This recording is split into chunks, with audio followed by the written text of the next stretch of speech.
বাঙালির কাছে সুখের সংজ্ঞা এক এক সময় এক এক রকম। তবে এক থালা ধোয়া ওঠা গরম ভাত, সাথে যদি থাকে ঝাল ঝাল চ্যাপা শুটকি ভর্তা, তাহলে তো আর কিছুই লাগে না।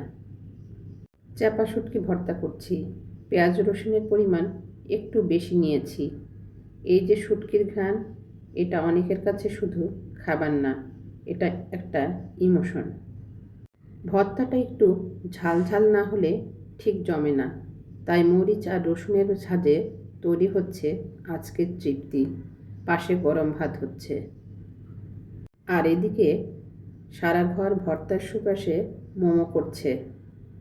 সাদা ভাতের ডগায় লাল টকটকে এই ভর্তা, সাথে একটা কাঁচামরিচ আর এক চিমটি লেবুর রস, ব্যাস আভিজাত্য তো এখানেই হার মানে। এক লোকমা মুখে দিতে যখন ঘাম ছুটে যায়, তখনই মনে হয় বাঙালি হওয়া সার্থক। আলু, ফুলকপি, শিম আর টমেটো দিয়ে ট্যাংরা মাছের ঝোল করব।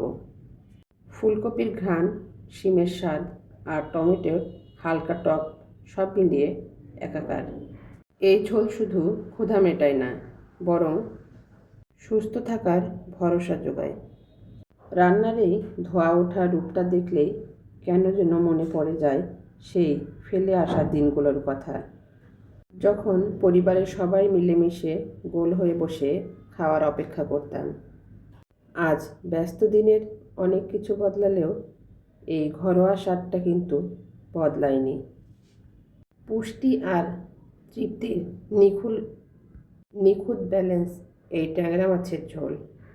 এক থালা গরম ভাতের সাথে এই পাতলা ঝোল হলে আর কিছুই লাগে না। জীবন তো আসলে এই ছোট ছোট সাধারণ স্বাদের মধ্যেই লুকিয়ে থাকে। তো এই তো আমার মাছ রান্নাটাও হয়ে গেল। এখন পরের রান্নাতে চলে যাব। প্রচণ্ড এই গরমে এক বাটি আমের ডাল যেন শুধু খাবার নয়, এক পশলা প্রশান্তি। আম ডাল বাগার দিচ্ছি। শরীর ঠান্ডা রাখার এটা প্রাচীন টোটকা। বাঙালির ডাল রান্নার একটা আলাদা ঐতিহ্য আছে। ডাল মানে শুধু পুষ্টি নয়, ডাল মানে মিলেমিশে থাকা। ছোটবেলায় রোদে পুড়ে স্কুল থেকে ফিরলে মা যখন এই ডালটা পাতে দিত, মনে হতো রাজ্যের সব ক্লান্তি এক নিমিষেই শেষ। ডাল আমাদের মধ্যবিত্তের বড় আপন।